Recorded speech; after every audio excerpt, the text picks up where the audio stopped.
evening, everybody. Good day, good morning, good night. I don't know whatever's going on or wherever you are. I'm sitting here right now inside CBMC Studios, Corbros Music Corporation. That's what this is called. Yes, we're still here. It's a whole bunch of us, and we're still floating around, and you have not gotten rid of us yet.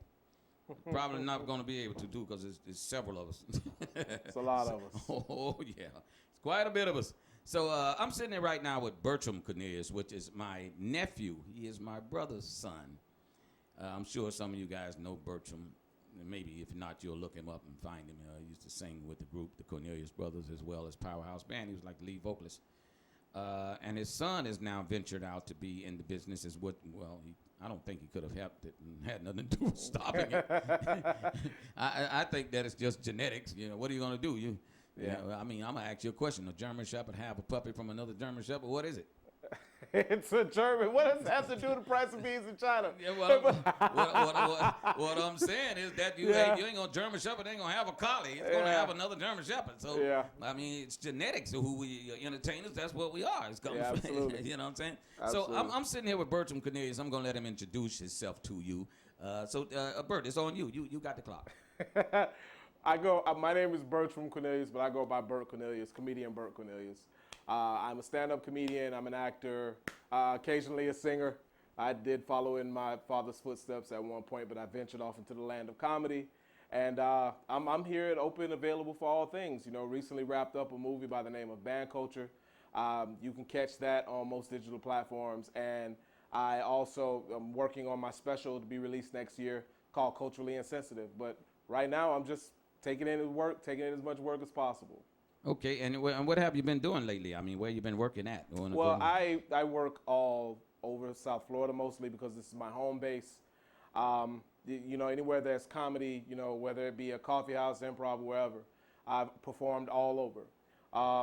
I also had a radio show at one point on Mature Life Radio. We're looking to bring that back soon with Rock the Stage. That's some people that I work with. But for the most part, I'm also, in a sense, I'm a traveling comedian. I've been to Kentucky to do comedy. I've been to New York. I've been to South Carolina. I've been to Tennessee.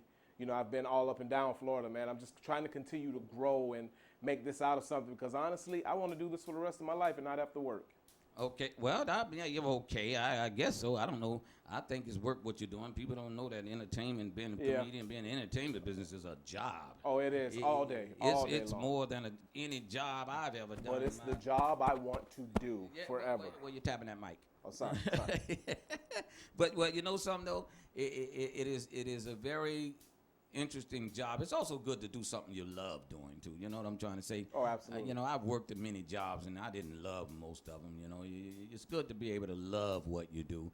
And something Keenan Ivory and said, and a lot of other people say, you just gotta love what you do. You know what I'm trying to say? So absolutely. Why not be able to, I think that if you put enough effort into anything you love like that, it'll work. You know, it'll happen. Especially if you get the right guidance. That's the secret to this stuff. Oh yeah, it's absolutely. always the proper guidance. You know what I mean? Because you can't just, if I give you the keys to a car and you've never driven it, you're gonna run into the wall. You understand? You've never driven. I have to teach you how to drive the vehicle. Well, this has to be taught to people, like the entertainment business, and a lot of the greats have been taught by people. You know what I'm trying to say? So, right. I think that you picked up the genetics of singing as well. You picked that up. I don't know if most people really even know you do know how to sing. How many people do they know it? Yeah, I mean, as a matter of fact, I just did a wedding last night, and you know the crowd they were quite shocked because I started going into the greatest love of all. Some kids got on stage and said some beautiful stuff, and I just started humming. I was like, I believe the children are our future. Teach them well and let them lead the way. Show them all the beauty they possess inside. And give them a sense of pride to make it easier. You can't just sing half of Whitney. You got to go all the way. You know what I mean? Well, you start with a piece of it, and people be like, whatever happened to the rest of it? Yeah, so I started with that, and I ended up singing the whole thing up until the chorus, and it was a beautiful moment because, you know, everybody got up, they started clapping and grabbing their children like, yes, baby, yes. My baby is the future. The man said so. And it is a wedding, so what the heck? Yeah, it is a wedding. You know what I mean? I tend to I did one wedding with an acoustic guitar and thing, and because I really started playing a lot of acoustic guitar because I think that all musicians and people that's getting into any kind of art form should get into some kind of instrument because it changes your. I mean, I'm normally a bass player by what I was. But I really started getting into playing guitar when people like Babyface, Prince, all those Prince, we say you got to play a guitar. So when you learn how to play a guitar, your whole life can actually change right before you. Now, what genre would you say you enjoy? How many genres of comedy do you do? Well, I do. I like to say that I'm universal in a sense because I don't want the opportunity to leave me. Just put me in a room. I like to say I'm not afraid to go in. Like I tell people all the time, hire me for a bar mitzvah. I'm there. Like, you know what I mean? Like, Shalom, I'm there. Like, I do clean comedy. I do Christian comedy. Hold on for a second. Christian comedy. There is a difference between clean and Christian comedy. Okay. All right, clean comedy is no cuss words. Like, I can go on stage and I can talk about how fat your mama butt is, you know what I mean, as long as I'm not cussing. Right. But Christian comedy, I can't talk about the length of your mother's derriere or posterior. You right. You know what I mean? Like, they want to hear their jokes about Jesus in the pulpit and all that other stuff. Christian comedy is more faith-based. If you go into a room with like I tell this joke about when my grandmother on my mother's side, that's how black people always got to separate you. I got to tell you, my grandmother, my father's side, my grandmother, my mother's side. My grandmother, my mother's side used to take me to church, and I tell this joke about my experience with church, and basically the end of the joke was everything that you tell a kid, that kid gonna repeat it at the most inopportune time. So when they gave me the mic to say what I thought about the people in the church, I would always repeat what my grandmama said. Because my grandma didn't have nice things to say outside of church. And I grabbed the mic and I said, good evening to Pastor, good evening to everybody. Miss Lulu fast, my grandma said so. my grandmama say, don't drink after Miss Claritha, don't do that. That ain't the thing to do because she got backwash and she know a lot of men. My grandma say that. So that's what, those are the jokes I could get away with. But you gotta be, it's a fine line. And of course I do blue comedy, and it's called blue comedy, but dirty comedy. All the pussy and dick jokes. Yeah, my favorite. Oh, yeah, man. You know what? And there's a tasty way to do that. Yeah, that's the way of putting it. It really is. You know what I'm trying to say? Because it ain't nobody that you're looking at porn, one of the largest industries in the world. So the thing is, people know what it is. And, and even with the Christian comedy, I as a comedian, here's the one thing that I do understand: that comedians are famous based upon how much they cross lines. Oh yeah. You understand me? What I'm trying to say? Oh yeah. Like Dave Chappelle, and when you look at all these people, Eddie Murphy, when they cross those lines, that people, you see how well it works when you cross a line.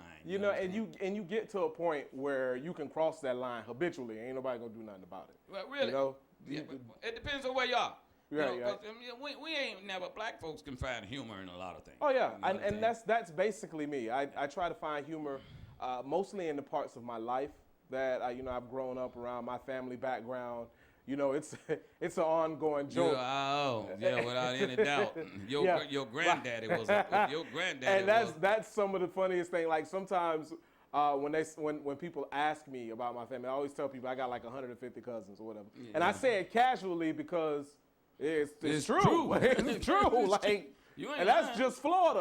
I ain't not the ones that done escaped and ran. That's just Florida. And that's all that you know of. Yeah, and that's all that I know of.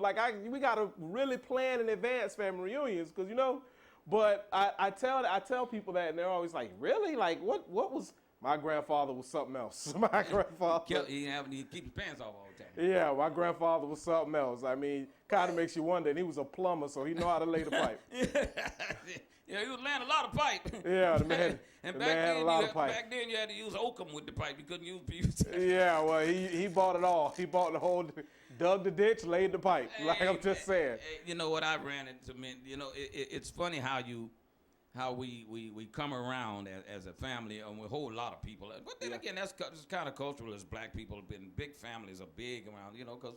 Again, I mean, you didn't have much to do but come in from the wheat fields or wherever you came from, the cotton fields, and wasn't nothing left to do, And since you're in here, I'm in here. What the hell, I'm trying to say.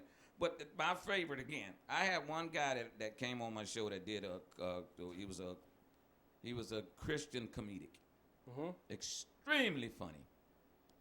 He did comedy in Christian comedy that I thought was hilarious.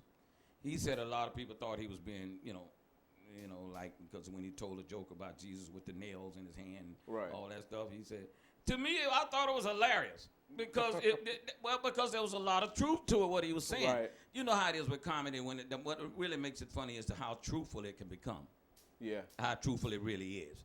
And sometimes when you find it very hard to deal with, it depends on how much humor you got in you. You know what I'm trying to say? Oh, of course. But what I'm looking forward to doing is to seeing you do some hosting of TV shows. Oh, absolutely. Hosting of massive hosting, where you should be just as big as Steve Harvey and all the rest of those people. Without the mustache, because let me tell you something. I don't care how old I get, I'm not rocking that mustache, that Whispers cookie duster. I can't do it. Well, you got it tickle a lot, you got. Yeah, I can't. That's not my thing. I can't do it. Besides, you can't tell if it's boogers in it or not. So. Yeah, like you know what I mean. Not like Black Ned Flanders. Now I got a bit of an ego. I can't do it. That's always been it's kind of like the Frito Bandito mustache. You ever seen Yeah. the guy? I ain't a big favorite of beards and all that stuff. No offense. Yeah. I when I see a nicely goatee, like when you look at what's the man name? What's the guy's name? The DJ Cali. Are you talking about Cali? Yeah. That was good. That was pretty solid. That was pretty solid. But you know something? I love the way he got his house trimmed. He keep it nice and neat. What's the name of Anthony Anderson? How well it looks when it looks that way. But when you see him all bushed out and all over the place, and the guy be looking at you, be like, no, bro, you got to. Well, I try to keep this as neat as possible. This is my wife's project. Well, for the most part. Well, listen though, appearance is everything. Okay? Yeah. Everything, and when the younger you can look, the better it is for you, and the more you can work. Oh you yeah, understand absolutely. me? What I'm trying to say? No. You're super talented because you inherited it, and I want to say big ups to you for taking that road to do what you do in comedy because it's all in our families. We just never did it. Oh, all of my uncles. Some of them a little bit more than others, but all of them are comedians. Man, I'm telling you, even your sister, your Aunt Billy Joe, all of and even if you didn't speak to your grandfather enough, but if you had, Pop used to have us rolling out there in the plumbing hose. Yeah. You know what I mean? Because he just had that in him. But you brave enough to take the road, and I said big ups to you, man. Good, Thank you. And I'm hoping you all tell everybody how to connect with you and everything right quick. You connect with me at Bert C Comedy on all social media platforms. That's YouTube, Twitter, Instagram, Facebook. Comedian Bert Cornelius on Facebook or Bert Cornelius on Facebook. I got 2 pages. You can check me out on either. I'm always posting events on when I'm going to be performing or where I'm going to be performing. So just keep looking out for that. I feel very confident that something big is going to pop off for me soon. So just keep looking out. And if the check is right, I might wear the Steve Harvey mustache. Hey, it's a big check. If the check is right and they want me to wear the little mustache and the throwback yellow little jump zoot suit, I guess we got to do what we need to do. Well, that's a big check. All right, good talking with you, Bert. Now take care of you, man. Good luck with you, all right? Thank y'all. Thank you very much, man. Take a virgin flight across the Atlantic. Walk on the sandy beaches of Bora Bora. Lay back and put do not disturb on the door, where I can lock you up close to me.